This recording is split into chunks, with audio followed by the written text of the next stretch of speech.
Hallelujah. ഞാൻ ഈ സമയത്തിനായിട്ട് കർത്താവിന് സ്തോത്രം ചെയ്യുന്നു. ഇത് വളരെ വ്യത്യസ്തമായ ഒരു മീറ്റിംഗ് ആണ് എന്ന് നിങ്ങൾക്കറിയാം. വ്യത്യസ്തം എന്ന് പറഞ്ഞു കഴിഞ്ഞാൽ മറ്റൊന്നും കൊണ്ടല്ല. എനിവേ, ഇതൊരു കോമൺ മീറ്റിംഗ് എന്ന നിലയിൽ ആരും എടുക്കുന്നില്ല എന്ന് എനിക്ക് തോന്നുന്നു.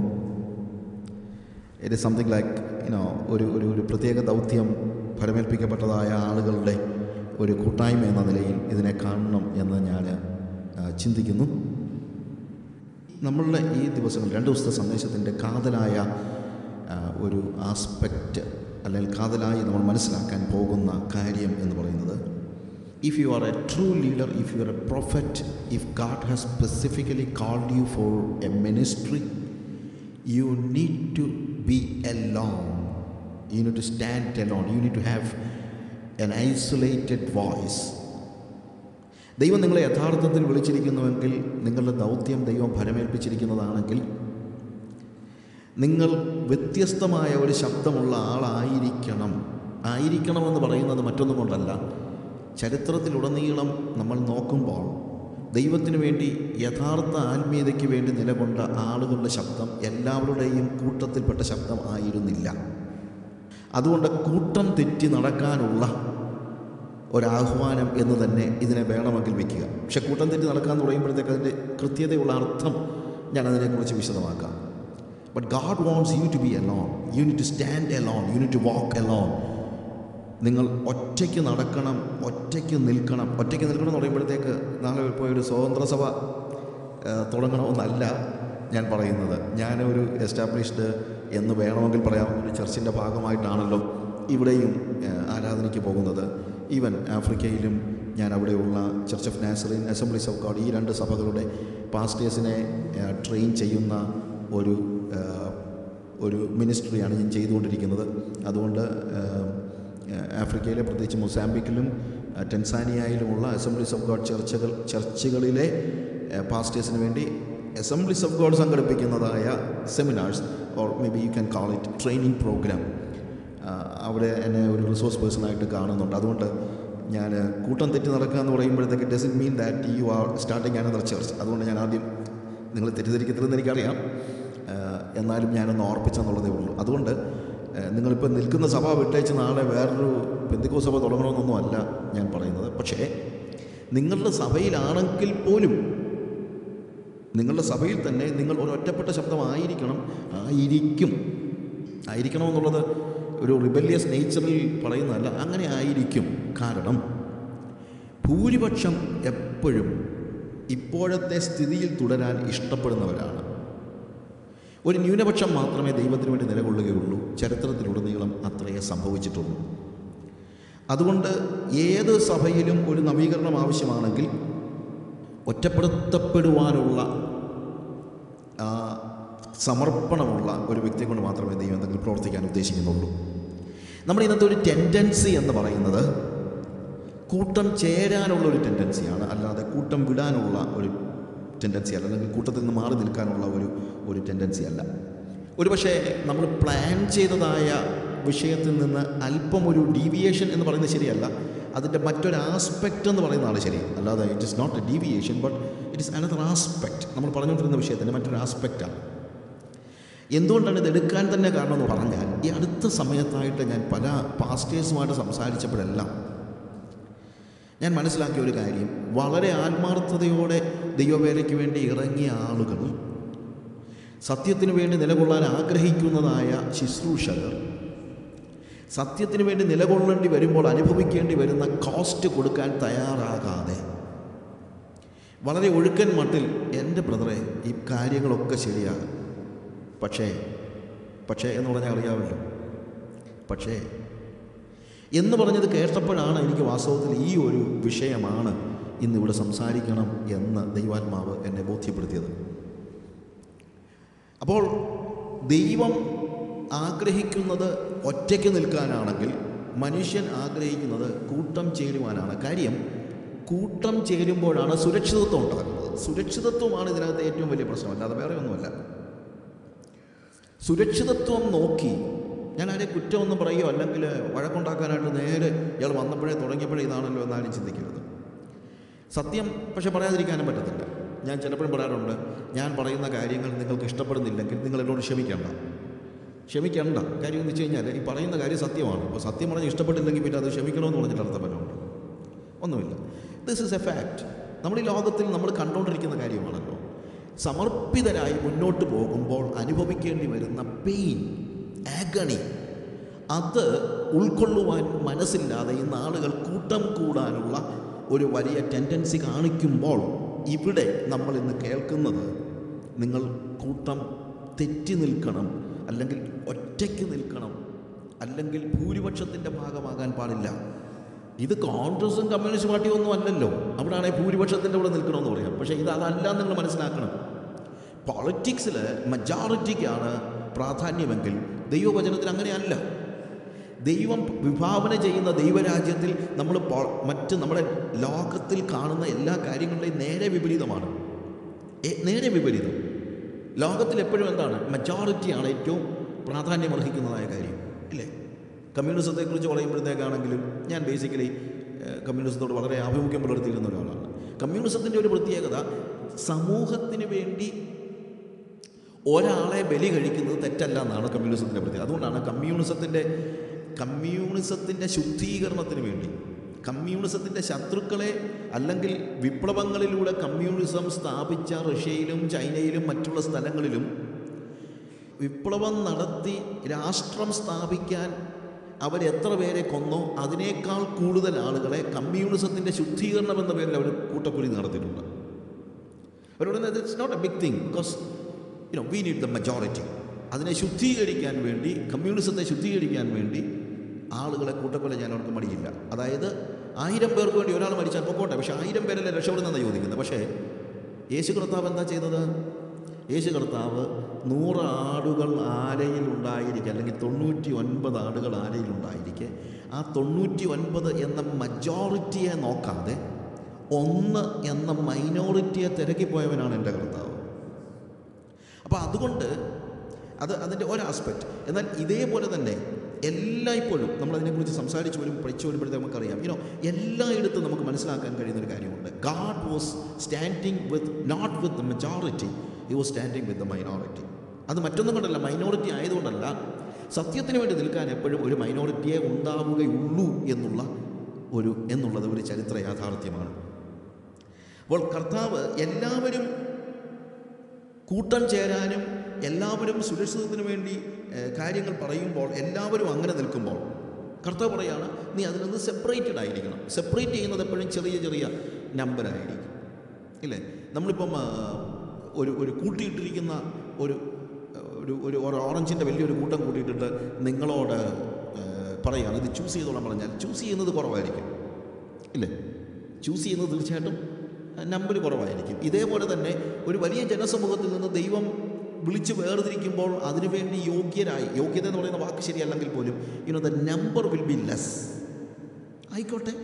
പക്ഷേ വേർതിരിക്കപ്പെട്ടവർ അല്ലെങ്കിൽ വേർപെട്ടവരായിരിക്കുവാൻ വിളിക്കപ്പെട്ടവരാണ് നമ്മൾ എന്നുള്ള ബോധ്യത്തോടു കൂടെ ആയിരിക്കണം നമ്മുടെ ജീവിതം മുന്നോട്ട് പോകുന്നത്. ദൈവത്തിൻ്റെ ഒരു പ്രത്യേകത, അവൻ എപ്പോഴും എന്ത് ചെയ്തുകൊണ്ടിരിക്കും? നമ്മളെ വേർപെടുത്തിക്കൊണ്ടേയിരിക്കും. ഒരു സമൂഹം, അത് നമ്മൾ കണ്ടുകൊണ്ടിരിക്കുന്നൊരു കാര്യമാണ്. ഒരു വ്യക്തിയെ വേർതിരിച്ചാൽ പോലും ആ വ്യക്തിയിൽ നിന്ന് കൺവേർട്ട് ചെയ്ത വീണ്ടും അവിടെ നിന്നുള്ള വിശാലതയിലേക്ക് ആളുകളെ കൊണ്ടുപോവുകയല്ല. Is choosing people, separating people again and again. ദൈവം അബ്രഹാമിനെ വിളിച്ച് വേർതിരിച്ചു, ശരിയാണ്. പക്ഷേ അബ്രഹാമിൻ്റെ എല്ലാ സന്തതികളെയും അവൻ വേർതിരിക്കുന്നില്ല, ശരിയല്ലേ? അബ്രഹാമിൻ്റെ സന്തതികളിൽ അവൻ ഇസഹാക്കിനെ മാത്രമായിട്ട് വേർതിരിക്കുകയാണ്, കൺവേർട്ട് ചെയ്ത് വരികയാണ്. ദൈവത്തിൻ്റെ പദ്ധതി, അല്ലെങ്കിൽ ദൈവം ഇടപെടുന്ന ദൈവത്തിൻ്റെ പദ്ധതി. ഇസഹാക്കിൻ്റെ എല്ലാ മക്കളെയും അവൻ വേർതിരിക്കുന്നില്ല. ഇസ്രായേലിൻ്റെ മക്കളിൽ നിന്ന് ഇസഹാക്കിൻ്റെ മക്കളിൽ നിന്ന് യാക്കോബിനെ അല്ലെങ്കിൽ ഇസ്മായിലിനെ മാത്രമായിട്ട് അവൻ വേർതിരിക്കുകയാണ്. അപ്പോൾ അബ്രഹാമിൽ നിന്ന് അബ്രഹാമിൻ്റെ എല്ലാ മക്കളെയും വേർതിരിക്കുന്നില്ല, ഇസഹാക്കിനെ മാത്രം. ഇസഹാക്കിൽ നിന്ന് യാക്കോബിനെ മാത്രം വേർതിരിക്കുന്നു. അപ്പോൾ അവൻ്റെ വേർതിരിവിൽ പെടാതെ മാറി നിൽക്കുന്നതായ ഒരു സംഘം എപ്പോഴും ഉണ്ടായിരിക്കും. ഒരു പക്ഷേ അവരുടെ നമ്പർ കൂടുതലായിരിക്കും. അപ്പോൾ ആ നമ്പർ നോക്കി അങ്ങോട്ട് പോകാനായിട്ട് ഉള്ള ഒരു ടെൻഡൻസി നമുക്ക് ഉണ്ടാകാനായിട്ട് പാടില്ല. ദൈവം എപ്പോഴും ഒരു റെമനൻറ്റ് എന്ന് പറയുന്നത്, ഒരു ശേഷിപ്പ്. ദൈവം എപ്പോഴും എന്താ ചെയ്യുന്നത്? ഒരു റെമനൻറ്റ്, ഒരു ശേഷിപ്പ്. അപ്പോൾ ഈ കാലയളവിൽ ദൈവത്തിൻ്റെ ആ ശേഷിപ്പിൻ്റെ ഭാഗമാകാനാണോ നമ്മൾ പരിശ്രമിക്കുന്നത്? അങ്ങനെയാണെങ്കിൽ നിങ്ങൾ തീർച്ചയായിട്ടും ഒറ്റപ്പെടുത്തപ്പെട്ടേക്കാം. നിങ്ങൾ കൂട്ടം തെറ്റി നടന്നേക്കാം. കൂട്ടം തെറ്റി നടക്കുക എന്ന് പറയുമ്പോഴത്തേക്ക് ദൈവസഭയുമായിട്ടുള്ള കൂട്ടായ്മ തെറ്റി നടക്കുക എന്നുള്ളതല്ല നമ്മൾ മനസ്സിലാക്കേണ്ടത്. ഇപ്പോൾ കൂട്ടം തെറ്റി നടക്കുന്നത് എപ്പോഴും ഒരു നല്ല കാര്യമായിട്ട് ചിന്തിക്കരുത്. ഇടയൻ 100 ആടുകളെ കൊണ്ട് പോയി കഴിഞ്ഞപ്പോഴത്തേക്ക് ഒരാട് കൂട്ടം തെറ്റിപ്പോയി. ആ കൂട്ടം തെറ്റിയ ആട് നല്ല കാര്യമാണോ ചെയ്യുന്നത്? അല്ല. ദൈവസഭയുമായിട്ടുള്ള കൂട്ടായ്മ വിട്ടുപോകുന്നതല്ല കൂട്ടം തെറ്റി നടക്കുക എന്ന് പറയുന്നത്. ചിലപ്പോൾ ആളുകൾ അങ്ങനെ തെറ്റിദ്ധരിക്കുക, ഒറ്റയ്ക്ക് നിൽക്കാനുള്ള ടെൻഡൻസി, അങ്ങനെയുള്ള ആളുകളുണ്ട്.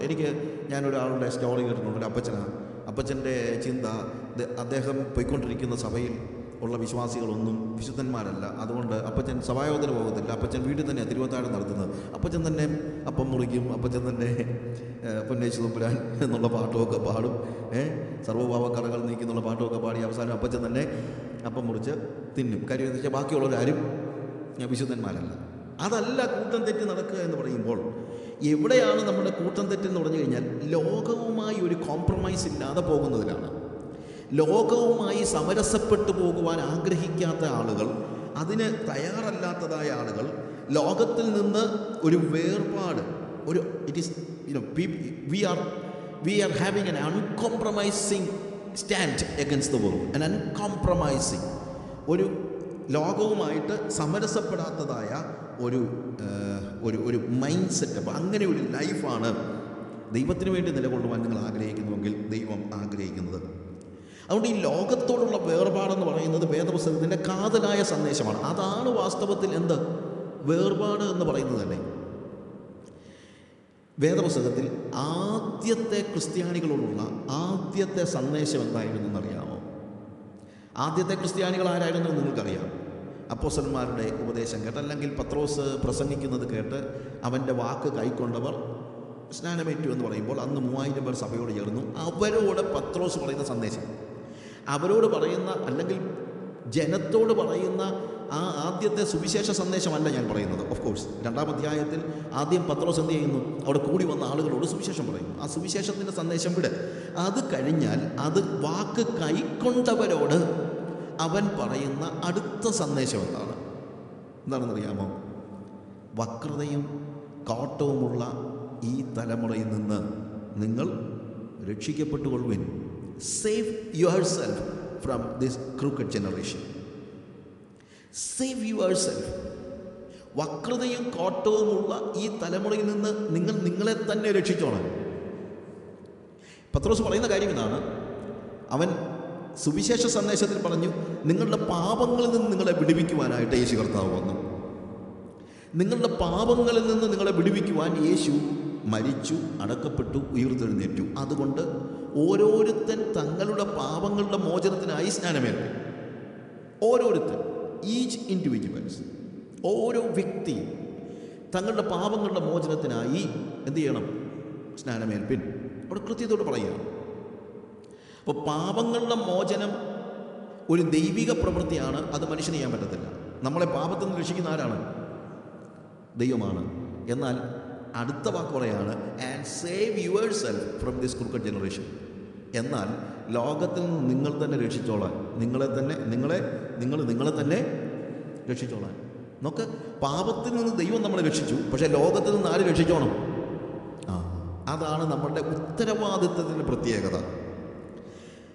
പാപത്തിൽ നിന്ന് വിടുവിക്കുവാൻ യേശു കർത്താവ് അവൻ്റെ രക്തം കൊടുത്ത് നമ്മളെ വിലയ്ക്ക് വാങ്ങി, നമ്മളെ അതിൽ നിന്ന്, പാപത്തിൽ നിന്ന് നമ്മളെ വീണ്ടെടുത്തു, നമ്മുടെ പാപങ്ങളെ ക്ഷമിച്ചു. എന്നാൽ പിന്നീട് ലോകത്തിൽ നിന്ന് വേർപെടുവാൻ, ലോകത്തിൽ നിന്ന് രക്ഷിക്കപ്പെടുമെന്ന് പറയുന്നത്. Save yourself from this crooked generation. ഈ വക്രതയും കോട്ടവുമുള്ള തലമുറയിൽ നിന്ന് നിങ്ങളെ തന്നെ രക്ഷിച്ചോളൂ. You need to save yourself. അപ്പം ലോകത്തോടുള്ള വേർപാടാണ് ശരിക്കും പറഞ്ഞു കഴിഞ്ഞാൽ കൃത്യമായ വേർപാട് എന്ന് പറയുന്നത്. അല്ലാതെ ബാക്കിയുള്ള നമ്മൾ പറയുന്ന പാരമ്പര്യത്തോടുള്ള വേർപാടോ സമുദായത്തോടുള്ള വേർപാടോ. എന്തുകൊണ്ടാണ് നമ്മൾ സമുദായത്തോടും പാരമ്പര്യത്തോടും ഒക്കെ വേർപെടുന്നതെന്ന് ചോദിച്ചു കഴിഞ്ഞാൽ അത് ലോകമായതുകൊണ്ടാണ്.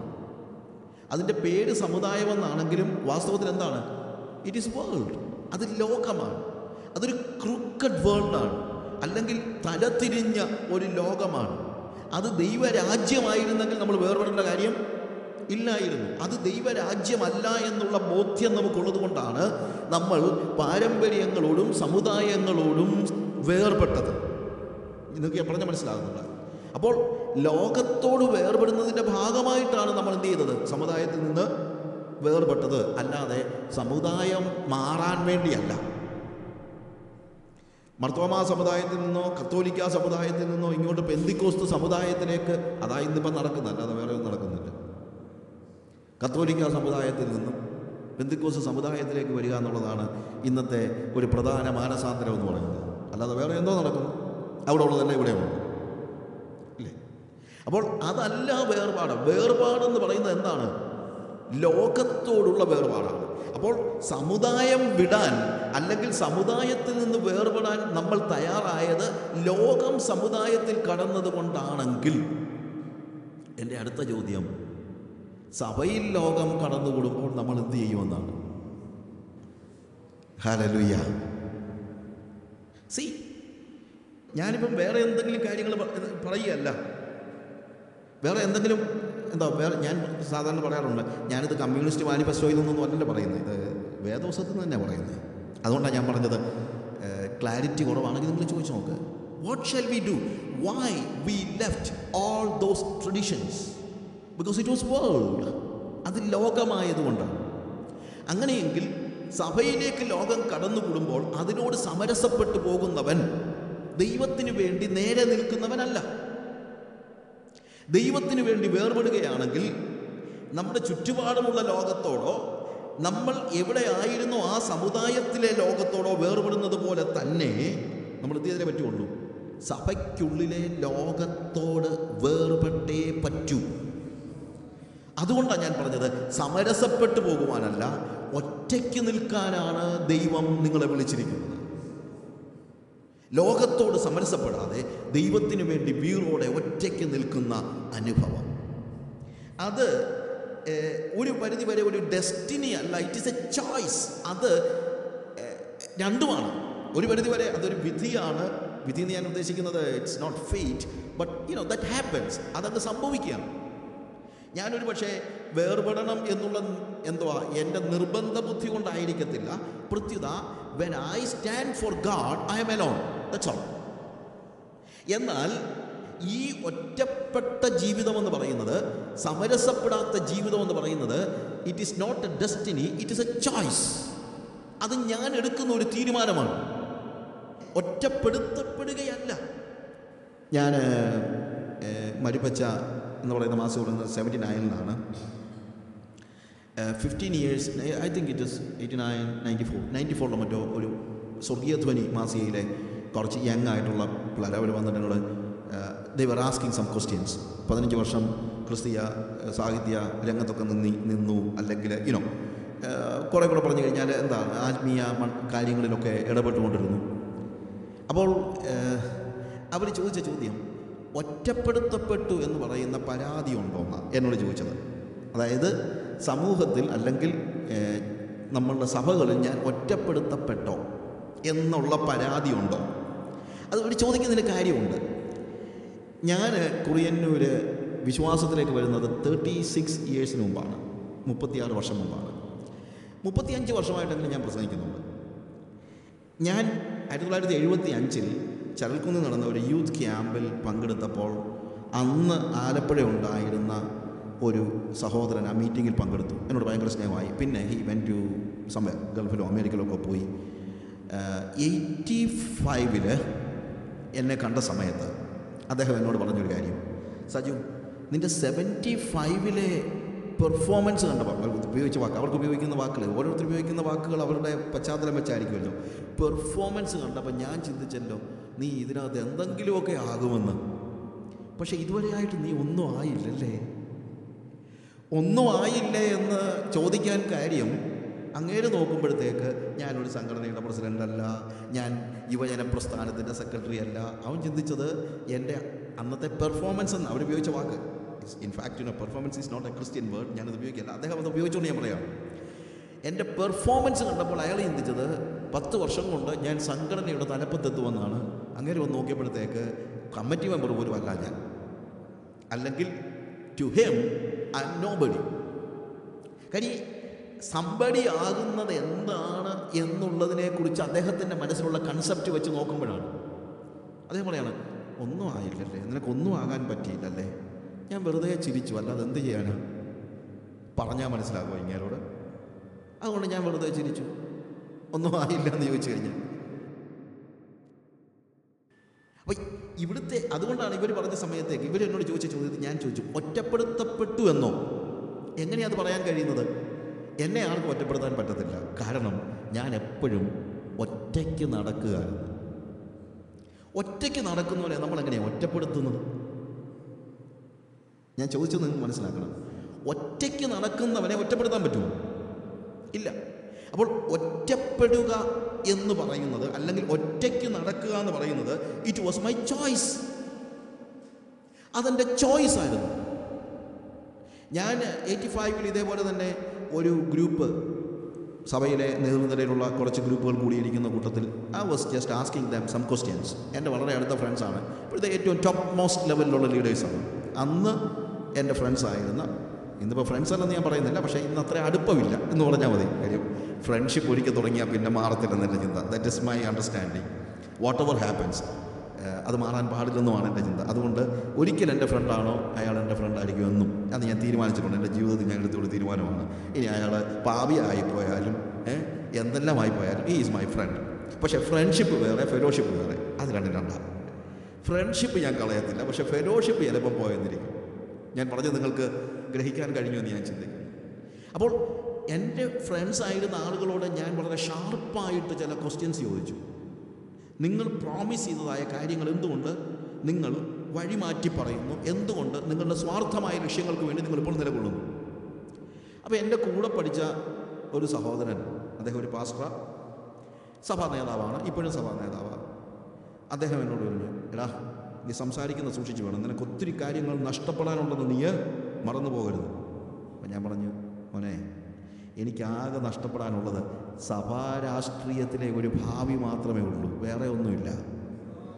അത് ഞാൻ കയറിയപ്പോഴേ വേണ്ടാന്ന് വെച്ചിട്ടാണ് ഇങ്ങോട്ട് കയറിയത്. എനിക്കെന്തോ നഷ്ടപ്പെടാനാണ്? സഭാ രാഷ്ട്രീയത്തിൽ എന്തെങ്കിലും ആവുക എന്ന ഹിഡൻ അജണ്ടയുള്ള ഒരു വ്യക്തിക്ക് മാത്രമേ ഫൈറ്റ് ചെയ്യുമ്പോൾ നഷ്ടപ്പെടാനുള്ളൂ, ഒറ്റയ്ക്ക് നിൽക്കുമ്പോൾ നഷ്ടപ്പെടാനുള്ളൂ. അല്ലാത്ത ഒരാൾക്കും ഒന്നും നഷ്ടപ്പെടാനില്ല. ഒരു ഹിഡൻ അജണ്ടയുമായി ദൈവവേലയ്ക്ക് ഇറങ്ങിക്കഴിഞ്ഞാൽ നിങ്ങൾ ചിന്തിക്കുന്നുണ്ടോ ദൈവം നിങ്ങളുടെ കൂടെ ഉണ്ടാകുമെന്ന്? What God is looking for somebody who is with a clean heart. എന്താ കർത്താവ് ഗിരിപ്രഭാഷണത്തിൽ പറയുന്നത്? ഹൃദയ ശുദ്ധിയുള്ളവർ ഭാഗ്യവാന്മാർ, അവർ ദൈവത്തെ കാണും. If you want to see God, I tell you, if you have a hidden agenda, you are losing your fellowship with God. You cannot see God. If you want to see God, make sure that you are having a pure heart. നിങ്ങൾക്കൊരു ശുദ്ധ ഹൃദയമുണ്ടെന്നുള്ള ഉറപ്പുണ്ടാക്കിയാലേ പറ്റൂ. ഒരു hidden അജണ്ടയുമായി വരുന്ന വ്യക്തിക്ക് വേറെ എന്തെല്ലാം മാർഗങ്ങളുണ്ട്. അയാൾക്ക് കളിക്കാനുള്ളതാണ് രാഷ്ട്രീയം. അവർക്ക് വേണ്ടി അല്ല ഈ മീറ്റിംഗ് ഞാൻ സംസാരിക്കുന്നത് എന്ന് ഞാൻ പറഞ്ഞോട്ടെ. If you have a pure heart, if you want to stand with God, if you are ready to pay a cost to be part of God's ministry, if you want to see that you are fulfilling the mission that God has entrusted upon you, you are welcome. അല്ലാത്തവരെക്കുറിച്ച് എനിക്ക് എന്ത് പറയാൻ പറ്റും? ഒന്നും പറയാൻ പറ്റത്തില്ല. അതുകൊണ്ടാണ് ഞാൻ പറഞ്ഞത്, ഒരു ഹിഡൻ അജണ്ട ഉള്ള ഒരു വ്യക്തിക്ക് ഒരിക്കലും ദൈവത്തെ പ്രസാദിപ്പിക്കാനായിട്ട് കഴിയത്തില്ല. ഇതൊരു ചോയ്സാണ്. It's a choice. ഞാൻ ചൂസ് ചെയ്യുന്നതാണ്. എന്താ ഞാൻ ചൂസ് ചെയ്യുന്നത്? I never want to become somebody in this world. I just want to see that I'm standing with God. ദൈവത്തോടു കൂടെ ഞാൻ നടക്കുക എന്നുള്ളതാണ്. ഒറ്റയ്ക്ക് നടക്കുക. ഒറ്റയ്ക്ക് നടക്കുക എന്ന് പറയുന്ന ഒരു ഹരമൊന്നുമല്ല. ചിലപ്പോൾ അങ്ങനെയുള്ള ആളുകളുണ്ട്. ചിലർ ഭയങ്കര റിബല്യസ് ആണെന്ന് പറഞ്ഞു കഴിഞ്ഞാൽ അവരുടെ പ്രത്യേകത മറ്റൊന്നുമല്ല, റിബലാകാൻ വേണ്ടി റിബലാകുന്ന ആളുകളുണ്ട്. എന്നാൽ ഞാൻ പറഞ്ഞത്, അങ്ങനെ റിബലാകാനുള്ള ഒരു ചിന്ത, അതൊരു ഹരമായിട്ടുള്ള ആളുകളുണ്ട്. ഏതാ? വഴക്കുണ്ടാക്കുക എന്ന് പറയുന്നത് ഒരു ഹരമായിട്ടുള്ള ആളുകൾ. അവരെക്കുറിച്ചല്ല ഞാൻ പറഞ്ഞത്. അതൊരു rebellion. It's not rebellion for rebellion sake. ഇത് എന്താണ്? ഇതൊരു കോസിന് വേണ്ടി റിബലാകുന്നതാണ്. ഓഫ് കോഴ്സ് നമ്മൾ റിബലാവുകയാണ്. എന്തിനോട്? നമ്മുടെ സിസ്റ്റത്തോടെ, ലോകം കടന്നുകൂടിയതായ നമ്മുടെ സഭയോട്, നമ്മുടെ സിസ്റ്റത്തോട് നമ്മൾ റിബലാകുന്നു. നാച്ചുറലി റിബലാകുന്നു. പക്ഷേ അതെന്തിനു വേണ്ടിയാണ്? റിബലാകാൻ വേണ്ടിയല്ല.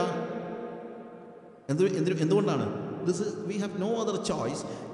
അങ്ങനെ ഉണ്ടെങ്കിൽ പോലും നമ്മൾ അത് എടുക്കത്തില്ല. ബിക്കോസ് ഇതൊരു ഓപ്ഷൻ ഇല്ലാത്ത നിലയിൽ ലോകത്തോട് സമരസപ്പെടുവാനായിട്ട് നമുക്ക് കഴിയത്തില്ല. എന്നാൽ ഒറ്റയ്ക്ക് നടക്കുന്നത് എന്ന് പറയുന്നത് വളരെ വില കൊടുത്താൽ മാത്രം കഴിയുന്ന കാര്യമാണ്. We need to pay a cost കൊടുക്കേണ്ടി വരുന്നതാണ് ഒറ്റയ്ക്ക് നടക്കുക എന്ന് പറയുന്നത്. അതുകൊണ്ടാണ് ആളുകൾ അതിനുവേണ്ടി തയ്യാറാകുന്നത്. അതുകൊണ്ടാണ് ആളുകൾ അതിനുവേണ്ടി ചുരുക്കമാകുന്നത്. നിങ്ങൾക്കറിയാമല്ലോ, കർത്താവ് പറഞ്ഞു, നാശത്തിലേക്ക് പോകുന്ന വഴി വിശാലവും അതിലെ പോകുന്നവർ അനേകരുമാണ്, പക്ഷേ ജീവനിലേക്ക് പോകുന്ന വഴി ഞെരുക്കമുള്ളതും അതിലെ യാത്ര ചെയ്യുന്നവർ വളരെ ചുരുക്കവുമാകും. അതിന് മറ്റ് കാരണമൊന്നുമല്ല. അവിടുത്തെ പ്രോബ്ലം എന്ന് പറയുന്നത് കോസ്റ്റ് കൊടുക്കാൻ മനുഷ്യൻ തയ്യാറല്ല എന്നുള്ളതാണ്. കോസ്റ്റ് കൊടുക്കാൻ മനുഷ്യൻ തയ്യാറല്ല. കോസ്റ്റ് കൊടുക്കാൻ തയ്യാറാണെങ്കിൽ തീർച്ചയായും നമുക്ക് ഇടുങ്ങിയ വാതിലിലൂടെ കടന്നു പോകാനായിട്ട് പറ്റും. Recently I was taking classes on sermon on the mount. അപ്പോൾ ഞാൻ ഈവൻ പവർ വിഷനിൽ എൻ്റെ ഉപമകളുടെ പ്രോഗ്രാമിൽ ഞാൻ ഇടുക്കുവാതിലിനെ കുറിച്ച് പറഞ്ഞപ്പോഴത്തേക്ക് ഞാൻ പറഞ്ഞൊരു കാര്യമുണ്ട്. എന്താണ് ഇടുക്കുവാതിൽ എന്ന് പറഞ്ഞു കഴിഞ്ഞാൽ, it is so simple. Jesus said, I am the door. കർത്താവ് പറഞ്ഞു, ഞാനാണ് വാതിൽ. അപ്പോൾ ഇടുക്കുവാതിൽ എന്ന് പറഞ്ഞാൽ ഞാനാണ്, യേശുവാണ്. എനിക്ക് അകത്തേക്ക് കടക്കണമെങ്കിൽ, ജീവനിലേക്ക് കടക്കണമെങ്കിൽ ഞാൻ ആരിലൂടെ മാത്രമേ കടക്കാൻ പറ്റുള്ളൂ? യേശുവിലൂടെ അകത്തോട്ട് കയറാൻ പറ്റുള്ളൂ. യേശുവിലൂടെ അകത്തേക്ക് കയറണമെങ്കിൽ യേശുവിനേക്കാൾ വണ്ണമുള്ള ഒരുത്തിന് കയറാൻ പറ്റത്തില്ല. വണ്ണമെന്ന് ഞാൻ ഉദ്ദേശിക്കുന്നത്, it doesn't mean that whether you are start in body, but യേശു കർത്താവിനേക്കാൾ വലിയ ആളുകളാണ് നമ്മളൊക്കെ. അതുകൊണ്ടാണ് നമുക്ക് എന്ത് ചെയ്യാൻ പറ്റാത്തത്? ഇടുക്കുവാതിലൂടെ അകത്ത് കിടക്കാൻ പറ്റാത്തത്. അപ്പോൾ യേശു നിൽക്കുകയാണെങ്കിൽ അവൻ അകത്തൂടെ കടന്നു പോകണമെങ്കിൽ അവനേക്കാൾ ചുരുങ്ങിയേ പറ്റൂ. You understand what I say? At least അവൻ്റെ അത്രയുമെങ്കിലും ചുരുങ്ങിയാലേ പറ്റൂ. എന്നാലേ നമുക്ക് എന്ത് ചെയ്യാൻ പറ്റുള്ളൂ? ഈ യേശുവാകുന്ന വാതിലിലൂടെ അകത്ത് കിടക്കാൻ പറ്റുള്ളൂ. അപ്പോഴെന്താ സംഭവിക്കുന്നത്? നമുക്ക് വളരെ വിശാലമായി കിടക്കുന്ന പല ചില്ലകളുണ്ട്, കാര്യങ്ങളുണ്ട്, മറ്റു പല പല കാര്യങ്ങളുണ്ട്. So what happens when we stand at the door, we see that most of us is beyond this the width of this door. നമ്മൾ ഈ വാതിലിന് അപ്പുറത്തോട്ടും കടന്നു കിടക്കുന്ന ഒത്തിരി വെച്ചുകെട്ടുകളും ഒത്തിരി കാര്യങ്ങളും ഉണ്ടെന്ന് നമ്മൾ പെട്ടെന്ന് മനസ്സിലാക്കുക. പിന്നെ അകത്തോട്ട് കിടക്കാൻ ഒറ്റ മാർഗ്ഗമേ ഉള്ളൂ. എന്ത് ചെയ്യണം? ഈ യേശുവിൻ്റെ വീതിക്ക് യോജിക്കാതെ പുറത്തോട്ട് കിടക്കുന്ന എല്ലാം വെട്ടിക്കളഞ്ഞാലേ പറ്റൂ. ഞാൻ കഴിഞ്ഞ ദിവസം ഞങ്ങളുടെ ചർച്ചയെ പ്രസംഗിച്ച് പറഞ്ഞു, സ്വർഗരാജ്യത്തിൽ കിടക്കാൻ ഒറ്റ മാർഗ്ഗമേ ഉള്ളൂ. എല്ലാ തരത്തിലും യേശുവിന് യോജിക്കാത്തത് വെട്ടിക്കളയണം. അതിനകത്ത് ഒരു ഉദാഹരണം ഞാൻ പറയാം. നമ്മളുടെ വൊക്കാബുലറി യേശുവിൻ്റെ വൊക്കാബുലറിയേക്കാൾ ഒരു വാക്ക് കൂടുതലുണ്ടെങ്കിൽ നമുക്ക് ദൈവരാജ്യത്തിൽ കിടക്കാൻ പറ്റത്തില്ല. പക്ഷെ നമ്മൾ ഉപയോഗിക്കുന്ന, അതായത് യേശു ഭൂമിയിൽ വൊക്കാബുലറി എന്ന് നിങ്ങൾക്ക് മനസ്സിലാകുന്നുണ്ടല്ലോ, ഒരാൾ ഉപയോഗിക്കുന്നു അയാളുടെ വൊക്കാബുലറി, എൻ്റെ ശബ്ദ അല്ലെങ്കിൽ എൻ്റെ വാക്കുകളുടെ എൻ്റെ മൈൻഡിലുള്ള, എൻ്റെ ചിന്തയിലുള്ള വാക്കുകളുടെ എണ്ണം അതിനേക്കാൾ കൂടുതലാണെങ്കിൽ നമ്മൾ ചിലപ്പോൾ തമാശ, അവൻ ഡിക്ഷണറിയിലില്ലാത്ത വാക്ക് ഉപയോഗിച്ചെന്നൊക്കെ പറയുമല്ലോ എന്ന് പറയുന്നത് പോലെ യേശുവിൻ്റെ വൊക്കാബുലറിക്ക് അപ്പുറത്തുള്ള വാക്കുകളാണ് നമ്മൾ ഉപയോഗിക്കുന്നതെങ്കിൽ ഈ ഇടുക്കുവാതിലിൽ വന്ന് നമ്മൾ തട്ടി നിൽക്കുക. ഞാൻ പറഞ്ഞു, നിങ്ങൾക്ക് ഗ്രഹിക്കാൻ കഴിയുന്നുണ്ടല്ലോ.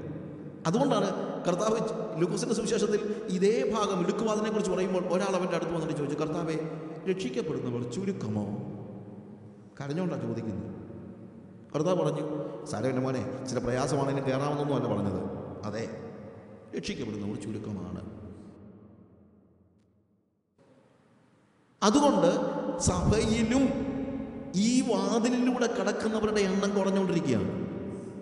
സഭയിൽ മാത്രമല്ല, ശുശ്രൂഷകരിലും യേശുവാകുന്ന വാതിലിനെ യോജിക്കാതെ കൂടുതൽ we are coming to the door with a lot of things and we have our passions, worldly passions, and then what happens? നമ്മുടെ ഹിഡൻ അജണ്ടയുമായി നമ്മുടെ പാഷൻസിനെ ഫുൾഫിൽ ചെയ്യാനായിട്ട്, നമ്മുടെ മോഹങ്ങളുടെ പൂർത്തീകരണത്തിനായി ശുശ്രൂഷയിൽ ഒരാൾ വന്നു കഴിഞ്ഞാൽ I am quite sure he is not going to enter through this narrow gate. അപ്പോൾ ഇതാണ് നമ്മൾ എടുക്കേണ്ടതായ, അതുകൊണ്ട് ഞാൻ പറഞ്ഞു ഇറ്റ് ഈസ് കോസ്റ്റ്ലി. ഒറ്റയ്ക്ക് നടക്കാനുള്ള തീരുമാനം എന്ന് പറയുന്നത് കോസ്റ്റ്ലിയാണ്. പക്ഷേ ഞാൻ ഒറ്റയ്ക്കായിരുന്നോ എന്ന് ചോദിച്ചാൽ ശരിക്കും പറഞ്ഞാൽ ഒറ്റയ്ക്കായിരുന്നില്ല. എന്താണ് സംഭവിച്ചത്? ഞാനൊരു കൂട്ടവുമായി മുന്നോട്ട് വരുമ്പോൾ പെട്ടെന്ന് വഴി പിരിക്കുന്നു. ആൾക്കൂട്ടം വിശാലമായ വഴിയിലൂടെ നടക്കുമ്പോൾ മുന്നിൽ നടന്നിരുന്ന യേശുവിനെ ഞാൻ പെട്ടെന്ന് കാണുന്നില്ല. ഞാൻ നോക്കിയപ്പോൾ യേശു തിരഞ്ഞെടുത്ത വഴി ഇടുക്കവും ഞെരുക്കവുമുള്ള വഴിയാണ്. അതുകൊണ്ട് കൂട്ടം തെറ്റി ഞാൻ യേശുവിൻ്റെ പിന്നാലെ പോവുകയാണ്. അതുകൊണ്ടാണ് ഞാൻ പറഞ്ഞത് this rebellion is not for rebellion sake. ഈ മത്സരം അല്ലെങ്കിൽ ഈ നിഷേധം, അതായത് സമൂഹം പോകുന്ന വഴിയെ പോകാൻ മനസ്സില്ലാതെ മാറി നിൽക്കുന്ന ഞാൻ ചൂസ് ചെയ്തതായ ഈ വഴി എന്ന് പറയുന്നത് എൻ്റെ നാച്ചുറലി ഞാൻ റിബല്യസ് ആയതുകൊണ്ടല്ല, പ്രത്യുത യേശു പോകുന്ന വഴി എന്താണെന്നുള്ള തിരിച്ചറിവുണ്ടായതുകൊണ്ടാണ്. ആൾക്കൂട്ടം നേരെ മുന്നിൽ പോകുന്ന ആളെ മാത്രമേ നോക്കുന്നുള്ളൂ. അതാണ് ഇന്നത്തെ പ്രശ്നം. ആടുകൾ ഇടയനെ നോക്കി വേണം പോകാൻ, മുന്നേ പോകുന്ന ആടിനെ നോക്കി പോകരുത്. ഞാൻ പറഞ്ഞത് നിങ്ങൾ ശ്രദ്ധിക്കണം. ഒരു ആട്ടിൻകൂട്ടത്തിൻ്റെ പ്രത്യേകത, അതിലെ ഓരോ ആടും ആരെ നോക്കി പോകണം? ഇടയനെ നോക്കി പോകണം. അല്ലാതെ ഓരോ ആടും അതിൻ്റെ മുമ്പിൽ പോകുന്ന ആടിനെ നോക്കി പോയാൽ പറ്റത്തില്ല. എൻ്റെ മുമ്പിൽ പോകുന്ന ആടുകളെ നോക്കി പോകാൻ തയ്യാറാകാതെ വരുമ്പോഴാണ് ഞാൻ കൂട്ടം തെറ്റുന്നത്. എന്തുകൊണ്ട് തയ്യാറാകുന്നില്ല? ഞാൻ ഇടയനെ കണ്ടു എന്നുള്ളതാണ് വിഷയം. ഇടയൻ്റെ വഴി വ്യത്യാസമായതുകൊണ്ട് ആ വഴിയെ തന്നെ പോകാനായിട്ട് ഞാൻ തീരുമാനമെടുത്തു. ഞാൻ ഒറ്റയ്ക്കായി. അതിൻ്റെ ചോയ്സാണ്. വിധിയാണോ എന്ന് ചോദിച്ചാൽ വിധി ആയിരിക്കാം. പക്ഷേ വിധി എന്നതിനേക്കാളുപരി അതിൻ്റെ ചോയ്സാണ്, അതെൻ്റെ തീരുമാനമാണ്. അങ്ങനെ ഞാൻ യേശുവിൻ്റെ പിന്നാലെ നടക്കുകയാണ്. ഞാൻ പുരുഷാരത്തെ നോക്കിയില്ല, ഞാൻ യേശുവിനെ നോക്കി, യേശുവിൻ്റെ പിന്നാലെ പോയി, അവൻ്റെ കൈ പിടിച്ച് നടന്നു. ഇത്രയും സംഭവിച്ചുള്ളൂ. അങ്ങനെ ആ കൂട്ടത്തെ നഷ്ടപ്പെട്ടെങ്കിലും എനിക്ക് വേറൊരു കൂട്ട് കിട്ടി. അത് യേശുവാണ്. You understand? അപ്പോൾ കൂട്ടം തെറ്റിയെങ്കിലും കൂട്ട് കിട്ടി എനിക്ക്. പക്ഷെ ആളുകൾക്ക് കൂട്ടമാണ് വേണ്ടത്, കൂട്ടല്ല. ഇന്ന് നമ്മൾ തീരുമാനിക്കേണ്ടത് എനിക്ക് കൂട്ടത്തെ വേണോ അതോ കൂട്ട് വേണോ എന്നുള്ളതാണ്. യേശുവിൻ്റെ കൂട്ട് വേണമെങ്കിൽ അവൻ്റെ കൂടെ നടന്നല്ലേ പറ്റുള്ളൂ. വേറൊരു വഴിയെ പോകാനല്ല ഞാൻ ആവശ്യപ്പെടുന്നത്, യേശു പോകുന്ന വഴിയെ തന്നെ പോവുക. It was costly. ഞാൻ കർത്താവിനോട് പറഞ്ഞു, കർത്താവേ ഏതാ ഞാൻ പോകേണ്ട വഴി? നീ എനിക്ക് കാണിച്ചു, ആ വഴിയെ തന്നെ പോകാം. അതിനെത്ര കോസ്റ്റ് കൊടുക്കേണ്ടി വന്നാലും ഞാൻ ശരിക്കും പ്രാർത്ഥിച്ചിട്ടുണ്ട്. ഞാൻ ആദ്യ സമയത്തൊക്കെ വേദപുസ്തകം എനിക്ക് ഭയങ്കര ഞാൻ രക്ഷിക്കപ്പെടുന്നത് 36 years ബാക്ക് 1974 ഞാൻ വിശ്വാസത്തിൽ വരുന്ന സമയത്ത് ഞാൻ ആദ്യം ചെയ്തത് വേദപുസ്തകം മുഴുവൻ കുത്തിപ്പിടിച്ചിരുന്ന് വായിക്കുക എന്നുള്ളത്. അന്ന് തൊട്ട് ഇന്ന് വരെ വേദപുസ്തകത്തോടുള്ള എൻ്റെ പാഷൻ മാറിയിട്ടില്ല. അപ്പോൾ എപ്പോഴും ഞാൻ പ്രാർത്ഥിക്കും, കർത്താവേ നിൻ്റെ വചനത്തിൽ നിന്ന് നീ എന്താഗ്രഹിക്കുന്നു അത് തന്നെ, ഇത് ഏതർത്ഥത്തിൽ നീ എഴുതിയിട്ടുണ്ടോ, നിൻ്റെ പരിശുദ്ധാത്മാവ് എഴുതിയിട്ടുണ്ടോ, അതേ അർത്ഥത്തിൽ തന്നെ എന്നെ വെളിപ്പെടുത്തണമേ കർത്താവേ. അങ്ങനെ നമ്മളെല്ലാവരും പ്രാർത്ഥിക്കും. അങ്ങനെ ഞാനും ഒത്തിരി പ്രാർത്ഥിച്ചു. പക്ഷേ എനിക്ക് എല്ലാവരും അറിയുന്നത് പോലെയൊക്കെ എനിക്കും അറിയാൻ പറ്റുമോ?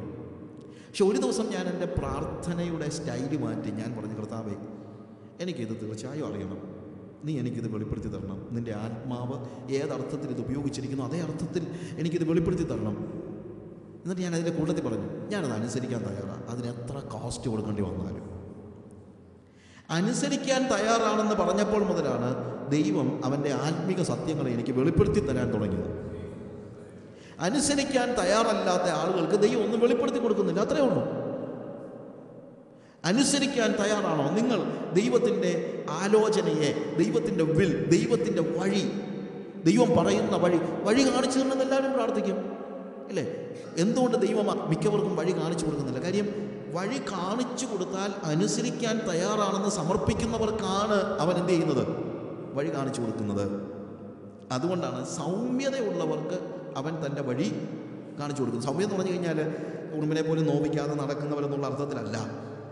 സൗമ്യതയുള്ളവരെന്ന് പറഞ്ഞു കഴിഞ്ഞാൽ ശരിക്കും അതിൻ്റെ അർത്ഥവ്യാപ്തി നോക്കിയാൽ ഹിഡൻ അജണ്ടകൾ ഇല്ലാത്തവർക്ക് എന്ന് പറയാം. സൗമ്യതയുള്ളവർക്ക് എന്ന് പറഞ്ഞു കഴിഞ്ഞാൽ, അതായത് അവന് വേറെ is not motivated by his passions. അവൻ്റെ ഇഷ്ടങ്ങളോ മോഹങ്ങളോ എന്ത് ചെയ്യുന്നില്ല, അവനെ സ്വാധീനിക്കുന്നില്ല. അതാണ് സൗമ്യതയുള്ളവർ എന്ന് പറഞ്ഞു കഴിഞ്ഞാൽ. അതായത് അവൻ വികാരങ്ങളുടെ അടിമയല്ല, അവൻ പാഷൻസിൻ്റെ അടിമയല്ല, അവൻ വൾനറബിളാണ്, അവൻ ഫ്ലെക്സിബിളാണ്, അവൻ കാണിച്ചു കൊടുക്കുന്ന വഴിയെ പോകാനായിട്ട് വഴക്കമുള്ളവനാണ്. വഴക്കമുള്ളവൻ. അപ്പോസിൽ എന്ന് പറയുമ്പോൾ നമ്മൾ സാധാരണ പറയുമല്ലോ, വാട്ട് ഈസ് ദ മീനിങ്? അയക്കപ്പെട്ടവൻ എന്നാണ് അതിൻ്റെ അർത്ഥം. പക്ഷേ അതിൻ്റെ ആന്തരികമായ അർത്ഥം ഒരിടത്ത് നിൽക്കാത്തവൻ എന്നാണ്. ഒരിടത്ത് നിൽക്കാത്ത ഒരു നല്ല കാര്യമാണോ ബ്രദറെ? ഉറച്ചു നിൽക്കേണ്ടതെന്ന് ചോദിക്കാം. അല്ല, എപ്പോൾ വേണമെങ്കിലും ദൈവത്തിന് എങ്ങോട്ടും പറഞ്ഞു വിടാൻ കഴിയുന്നവനാണ് അപ്പോസ്തലൻ. ഏത് വഴിയെയും പറഞ്ഞു വിടാൻ കഴിയുന്നവനാണ് അപ്പോസ്തലൻ. അതാണ് സൗമ്യതയുള്ളവൻ. സൗമ്യതയുള്ളവൻ ഉറച്ചു നിൽക്കുന്നില്ല. സൗമ്യതയുള്ളവൻ റിജിഡ് അല്ല. സൗമ്യതയുള്ളവൻ പറയുന്നു, ഞാൻ അവൈലബിൾ, എനിക്ക് വേറെ ലക്ഷ്യങ്ങളില്ല, എനിക്ക് അജണ്ടാസ് ഇല്ല. കർത്താവേ, you send me anywhere. Anywhere anywhere എന്ന് പറഞ്ഞാൽ it is not just the place, it is the state. ഏത് അവസ്ഥയിലൂടെയും എന്നെ പറഞ്ഞു വിട്ടു. പട്ടിണി എങ്കിൽ പട്ടിണി, അപമാനമെങ്കിൽ അപമാനം, കഷ്ടതയെങ്കിൽ കഷ്ടത. ഏത് അവസ്ഥയിലൂടെയും എന്നെ പറഞ്ഞു വിടാൻ ഞാൻ ദൈവത്തിന് അവകാശം കൈമാറ്റം ചെയ്യുമ്പോഴാണ് ഞാൻ സൗമ്യതയുള്ളവനാകുന്നത്. സൗമ്യതയുള്ളവർക്ക് അവൻ തൻ്റെ വഴി കാണിച്ചു കൊടുക്കുന്നു. He is an apostle. He is ready to move, he is ready to go. അവൻ പോകാൻ തയ്യാറുള്ളവനാണ്. എങ്ങോട്ട്? ഏതെങ്കിലും ഒരു സ്പെസിഫിക് ജോഗ്രഫിക് ഏരിയയിലേക്കല്ല. പ്രത്യുത of course if he is sending him to some other continent, it doesn't matter, anywhere. എന്നാൽ അതിലുപരിയായിട്ട് ഏത് അവസ്ഥയിലേക്കും പോകുവാൻ ദൈവസന്നിധിയിൽ സമർപ്പിതനായവനാണ് അപ്പോസ്തലൻ. അവന് ദൈവം തീർച്ചയായിട്ടും വഴി കാണിച്ചു കൊടുക്കും. അതുകൊണ്ടാണ് ഞാൻ പറഞ്ഞത്, ഇറ്റ് ഈസ് കോസ്റ്റ്ലി. ഞാൻ അവൻ്റെ കൂടെ നടക്കാൻ തീരുമാനമെടുത്തു. അവൻ കല്ലും മുള്ളുമുള്ള വഴിയിലൂടെ നടന്നാൽ ഞാനും ആ വഴിയിലൂടെ നടക്കുന്നു. അവൻ ഏത് വഴിയിലൂടെ നടന്നാലും അതിന് നടക്കാനായിട്ട് ഞാൻ തയ്യാറെടുത്തു. ഞാൻ ഒറ്റയ്ക്കായിരുന്നില്ല. I am with my Lord. ഞാൻ യേശുവിനോട് കൂടെ ആയിരുന്നു. ആ ബോധ്യം എനിക്കുണ്ട്. ആ ബോധ്യമാണ് നമുക്കുണ്ടാകേണ്ടത്. അങ്ങനെ ബോധ്യമുണ്ടെങ്കിൽ, ഞാൻ കഴിഞ്ഞ ദിവസം ഡോക്ടർ സിറ്റി ലൂയിസ് കൊണ്ട് ഞങ്ങൾ ഒരുമിച്ച് സംസാരിച്ച കൂട്ടത്തിൽ അദ്ദേഹം പറഞ്ഞു, അദ്ദേഹം ഒരു ആർട്ടിക്കിൾ എഴുതിയത് ഒരു പാസ്റ്റർ വായിച്ചിട്ട് ലൂയിച്ചാനുമായിട്ട് ഇങ്ങനെ സംസാരിച്ചു കൊടുത്ത് പറഞ്ഞു, അച്ഛൻ പറഞ്ഞതൊക്കെ ശരിയാണ്, പക്ഷേ അച്ഛൻ പറഞ്ഞതൊക്കെ ശരിയാണ്. ഉടനെ ഇദ്ദേഹം ചോദിച്ചു, സഹോദര, ഞാൻ പറഞ്ഞതൊക്കെ ശരിയാണ് എന്ന് നിങ്ങൾ പറഞ്ഞത് ഏത് മാനദണ്ഡത്തിലാണ്? കാര്യം ഒരു കാര്യം ശരിയാണോ തെറ്റാണോ എന്ന് പറയണമെങ്കിൽ ഒരു സ്റ്റാൻഡേർഡ് വേണമല്ലോ. ഏത് മാനദണ്ഡം അനുസരിച്ചാണ് നിങ്ങൾ ഞാൻ പറഞ്ഞത് ശരിയാണെന്ന് പറഞ്ഞത്? അത് വചനപ്രകാരം ശരിയാണ്. വചനപ്രകാരം ശരിയാണ്. ലൂയിച്ചാൻ തിരിച്ചു വെച്ചു, വചനപ്രകാരം അത് ശരിയാണെന്ന് നിങ്ങൾ സമ്മതിക്കേ അത് അനുസരിക്കാതിരിക്കാനുള്ള അവകാശം നിങ്ങൾക്ക് ആരാ തന്നത്? ഞാൻ പറഞ്ഞ മനസ്സിലാക്കണം. നിങ്ങളെല്ലാം പറയുന്ന കാര്യമാണ്. നമ്മൾ ആരോട് പറഞ്ഞാലും ബ്രദറെ പറയുന്നതൊക്കെ വചനപ്രകാരം ശരിയാണ്. പക്ഷേ വചനപ്രകാരം അത് ശരിയാണെങ്കിൽ പിന്നെ എന്തുകൊണ്ട് പക്ഷേ എന്ന് അതിൻ്റെ കൂട്ടത്തിൽ ചേർക്കാൻ പറ്റത്തില്ല. ആരാണ് വചനപ്രകാരം ശരിയായ ഒരു കാര്യം അനുസരിക്കാതിരിക്കാൻ നിങ്ങൾക്ക് അനുവാദം തന്നത്? കർത്താവല്ല. കർത്താവ് ലൂക്കോസിൻ്റെ സുവിശേഷത്തിൽ പറയുമ്പോൾ, മത്തായിയുടെ സുവിശേഷത്തിൽ പറയുന്നതിനകത്ത് എന്നെ കർത്താവേ കർത്താവേ എന്ന് വിളിക്കുന്ന ഏവനുമല്ല സ്വർഗ്ഗസ്ഥനായ എൻ്റെ പിതാവിൻ്റെ ഇഷ്ടം ചെയ്യുന്നവൻ അത്രേ എന്ന് പറയുന്ന അതിൻ്റെ പാരലൽ എഡിഷൻ ലൂക്കിൽ വരുമ്പോഴത്തേക്ക് നിങ്ങൾ എന്നെ കർത്താവേ കർത്താവേ എന്ന് വിളിക്കുകയും ഞാൻ പറയുന്നത് അനുസരിക്കാതിരിക്കുകയും ചെയ്യുന്നത് എന്ത്? If you call me Lord, you are liable to obey what I have said. അതുകൊണ്ട് അവൻ പറഞ്ഞത് അനുസരിക്കാൻ തയ്യാറുള്ളവൻ അവനെ അനുഗമിച്ചാൽ മതി. അല്ലെങ്കിൽ നിങ്ങൾ വേർപെട്ടവരല്ല. അതല്ലെങ്കിൽ നിങ്ങൾക്ക് ദൈവം ഫലമേൽപ്പിച്ചിരിക്കുന്ന ദൗത്യം നിർവഹിക്കുവാൻ നിങ്ങൾക്ക് യോഗ്യതയില്ല. ഹല്ലേലൂയ. ഞാൻ പറയാൻ ഉദ്ദേശിക്കുന്ന കാര്യം ഇതാണ്. God has asked us to be somebody who is standing alone, walking alone, who is having an isolated voice, who stand for God. പിന്നെ വേറൊരു കാര്യം കൂടെ ഞാൻ പറയാം. നമ്മൾ ഉദ്ദേശിക്കുന്നത് പോലെ നിങ്ങൾ കർത്താവിൻ്റെ കൂടെ നടന്നാൽ നിങ്ങൾ മാത്രമൊന്നും ആയിരിക്കത്തില്ല.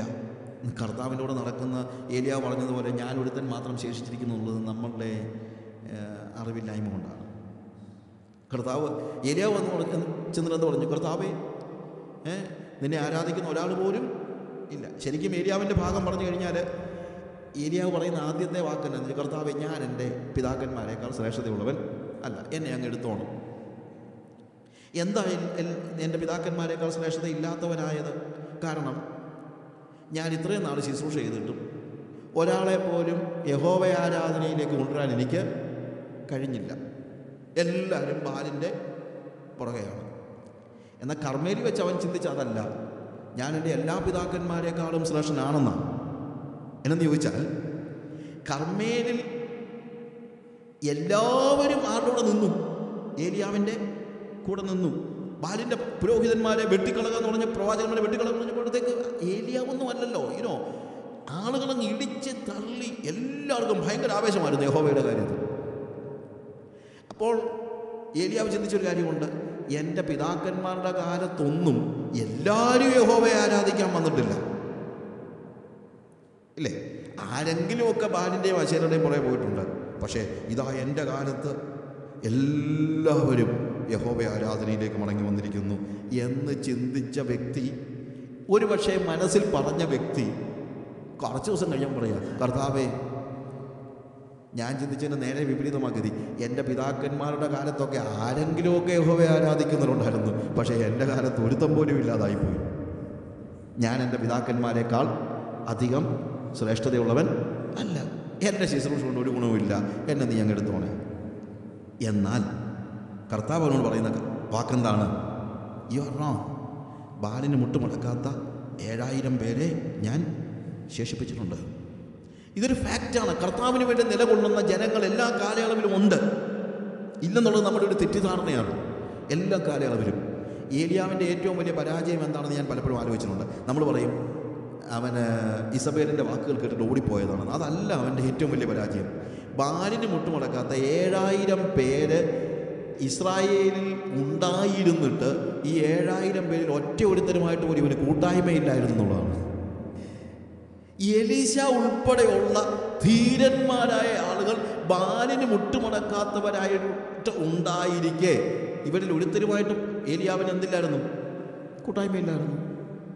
അതുകൊണ്ട് അവൻ ഓടിപ്പോകേണ്ടി വന്നത് പോലും ഒരാളെ വിളിച്ച് പ്രാർത്ഥിക്കാൻ അവൻ പരിശ്രമിച്ചു, അല്ലെങ്കിൽ അതിന് കിട്ടിയോ അവന്? ഇസബേൽ ഒരു കത്ത് കൊടുത്ത് വിട്ടിരിക്കുക, എന്തുവാ, എന്നെ കൊന്നു കളയുമെന്ന്, നിങ്ങളെല്ലാവരും പ്രാർത്ഥിക്കണം കേട്ടോ എന്ന് പറയാൻ പോലും ഒരു കൂട്ടായ്മയ്ക്ക് ആളില്ലാത്ത ഒരു സ്റ്റേജ്. അത് കൂട്ടായ്മയ്ക്ക് ആളില്ലാഞ്ഞത് എന്തുകൊണ്ടാണ്? സത്യമാണോ കൂട്ടായ്മയ്ക്കുള്ള ആളുകൾ, പറ്റിയ ആളുകൾ ഇല്ല എന്നുള്ള സത്യമാണോ? അല്ല. ഇതേപോലെ തന്നെ ഈ കാലയളവിലും ഒറ്റയ്ക്ക് നിൽക്കാൻ തീരുമാനിക്കുന്നവർ അറിഞ്ഞിരിക്കേണ്ട വലിയൊരു യാഥാർത്ഥ്യമുണ്ട്. നിങ്ങൾ ഒറ്റയ്ക്കാണെന്ന് ചിന്തിക്കരുത്. ഒറ്റയ്ക്ക് നിൽക്കാൻ തീരുമാനമെടുത്ത ഒത്തിരി പേരുണ്ട്. അങ്ങനെയുള്ളവരുമായിട്ടുള്ള ഒരു കൂട്ടായ്മയാണ് ആവശ്യമായിരിക്കുന്നത്. അവിടെയാണ് കൂട്ടായ്മയുടെ പ്രാധാന്യം. അല്ലാതെ കൂട്ടം കൂടുന്നതല്ല കൂട്ടായ്മ. പ്രത്യുത ഒറ്റയ്ക്ക് നിൽക്കാൻ, സെപ്പറേറ്റഡ് ആകാൻ, ലോകത്തോട് സമരസപ്പെടുവാൻ മനസ്സില്ലാതെ, ഞാൻ പറഞ്ഞത് ശ്രദ്ധിക്കുക, ലോകത്തോട് സമരസപ്പെടുവാൻ മനസ്സില്ലാത്തവരുടെ കൂട്ടായ്മയാണ് കൂട്ടായ്മ. അല്ലാതെ ലോകത്തോടുള്ള കൂട്ടായ്മയല്ല കൂട്ടായ്മ. ലൗകികന്മാരുമായിട്ടുള്ള കൂട്ടായ്മയുമല്ല കൂട്ടായ്മ. എന്താണ് കൂട്ടായ്മ? കൂട്ടായ്മ എന്ന് പറയുന്നത് ലോകവുമായിട്ട് സമരസപ്പെടുവാൻ മനസ്സില്ലാത്തവരുടെ കൂട്ടായ്മ. ഇന്ന് വാസ്തവത്തിൽ നമുക്ക് നഷ്ടമായിരിക്കുന്നത്, നമുക്ക് പറ്റിയിരിക്കുന്ന ഏറ്റവും വലിയ പ്രശ്നം അങ്ങനെയുള്ളവരുടെ ആ ഒരു കൂട്ടായ്മ നഷ്ടമാണ്. പക്ഷെ വാസ്തവം എന്താ? God has separated somebody. God always he has a remnant. അവന് എപ്പോഴും ഒരു ശേഷിപ്പുണ്ട്. ദൈവത്തിനൊരു ശേഷിപ്പ് എല്ലായ്പ്പോഴും ഉണ്ട്, എല്ലാ കാലയളവിലുമുണ്ട്. ഞാൻ എൻ്റെ ജീവിതത്തിൽ മനസ്സിലാക്കിയൊരു കാര്യം അതാണ്. പല സ്ഥലങ്ങളിലും ഞാൻ അന്തിച്ചു പോയിട്ടുണ്ട്. അന്തിച്ചു പോയെന്ന് പറഞ്ഞു കഴിഞ്ഞാൽ, നമ്മൾ ഇവിടെ ആരും കർത്താവിന് വേണ്ടി നിലകൊള്ളുന്നവരുണ്ടാവുകയില്ല എന്ന് ചിന്തിക്കുന്നിടത്തും എലീശായെ പോലെ വീറോടെ കർത്താവിന് വേണ്ടി നിൽക്കുന്ന ആരും അറിയപ്പെടാത്തവരായ അനേകരുണ്ടായിരിക്കും. ആരും അറിയപ്പെടാത്തവരായ അനേകർ. എന്നോടൊരിക്കലും ഇവിടുത്തെ ഒരു ചർച്ച് ലീഡർ എന്നോട് ചോദിച്ചു, ആരെങ്കിലും ഉണ്ടോ മിഷണറിമാർ, മിഷൻ ലീഡേഴ്സ് ആത്മാർത്ഥതയോടെ കർത്താവിനെ സേവിക്കുന്നത്? എല്ലാം കള്ളന്മാർ. ഞാൻ പറഞ്ഞു, നിങ്ങളുടെ ഒരു തെറ്റിദ്ധാരണയാണ്. നിങ്ങൾ എത്ര പേരെ കണ്ടിട്ടുണ്ട് ഈ മിഷൻ ലീഡേഴ്സിനെ? അപ്പോൾ ഞാൻ കുറച്ച് പേരുടെ വിവരം പറഞ്ഞപ്പോൾ എനിക്ക് അങ്ങനെ അറിയത്തില്ല. ഞാൻ പറഞ്ഞു, അതാ അങ്ങയുടെ പ്രത്യേകത. നിങ്ങളെ എല്ലാവർക്കും അറിയാം, അദ്ദേഹത്തെ ആർക്കും അറിയത്തില്ല. അദ്ദേഹത്തെ ആർക്കും അറിയാൻ വയ്യ എന്നുള്ളതാണ് ആ വ്യക്തിയുടെ പ്രത്യേകത. ഞാൻ പറഞ്ഞത് നിങ്ങൾക്ക് മനസ്സിലായെന്ന് ചിന്തിക്കുന്നു. കാര്യം, അറിയപ്പെടുന്ന ആളുകൾ, അദ്ദേഹം പറയുന്നത് ദൈവത്തിന് വേണ്ടി വീറോടെ നിലകൊള്ളുന്ന മിഷൻ ലീഡേഴ്സ് എന്തോ എനിക്കാരെ അറിയത്തില്ല. എന്തുകൊണ്ട് അറിയത്തില്ല? ഇങ്ങനെ ആരെയും കണ്ടിട്ടില്ല, അതുകൊണ്ട് അറിയത്തില്ല. ഇതേപോലെ തന്നെയാണ് നമ്മുടെയൊക്കെ ചിന്ത. ആരുണ്ട് ബ്രദറെ ഇങ്ങനെ ജീവിക്കുന്നത്? എല്ലാവരും ചോദിക്കുന്ന ചോദ്യമാണ്, ആരുണ്ട് ബ്രദറെ ഇങ്ങനെ ജീവിക്കുന്നത്? നമ്മൾ എത്ര പേരെ കണ്ടിട്ടുണ്ട്? നമ്മുടെ പരിമിതി നമ്മൾ മനസ്സിലാക്കണം. ഏലിയാവ് 7000 പേരെയും കണ്ടിട്ടില്ല എന്ന് നിങ്ങൾ മനസ്സിലാക്കണം. പക്ഷേ ഇന്ന് ആവശ്യമായിരിക്കുന്നത് അങ്ങനെയുള്ള ആളുകളുണ്ട് എന്നുള്ള തിരിച്ചറിവാണ്. ദൈവം ഒരു ശേഷിപ്പ്, ഒരു റെംനന്റ് എല്ലായ്പ്പോഴും ദൈവത്തിനുണ്ട്. ആ റെംനന്റ്, ആ ശേഷിപ്പിൻ്റെ ഭാഗമാണോ നിങ്ങൾ? അങ്ങനെയെങ്കിൽ ദൈവവുമായിട്ടുള്ള കൂട്ടായ്മ നിങ്ങൾക്കുള്ളതുപോലെ അവരുമായിട്ടുള്ള കൂട്ടായ്മയും ആവശ്യമാണ്. അതുകൊണ്ടാണ് യോഹന്നാൻ തൻ്റെ ലേഖനം എഴുതുമ്പോൾ 1-ാമത്തെ ലേഖനം 1-ാം അധ്യായത്തിൽ തന്നെ പറയുന്നത്, ഞങ്ങൾ കണ്ടും കേട്ടുമുള്ളത് ഞങ്ങൾ നിങ്ങളോട് പ്രസ്താവിക്കുന്നു. എന്തിനു വേണ്ടി? ഞങ്ങൾക്ക് നിങ്ങളോട് കൂട്ടായ്മ ഉണ്ടാകേണ്ടതിന് ഞാനിത് നിങ്ങളോടും പ്രസ്താവിക്കുന്നു. ഞങ്ങളുടെ കൂട്ടായ്മ ദൈവത്തോടും അവൻ്റെ പുത്രനായ യേശുക്രിസ്തുവിനോടുമാണ്. നിങ്ങൾക്ക് അവനോട് കൂട്ടായ്മയുണ്ടെങ്കിൽ നമുക്ക് തമ്മിൽ കൂട്ടായ്മയുണ്ട്. അതുകൊണ്ട് പിതാവായ ദൈവത്തോടും പുത്രനായ യേശുവിനോടും കൂട്ടായ്മ പുലർത്തുന്ന ആളുകളുടെ കൂട്ടായ്മയാണ് ഇന്ന് ആവശ്യമായിരിക്കുന്നത്. ഹല്ലേലൂയ.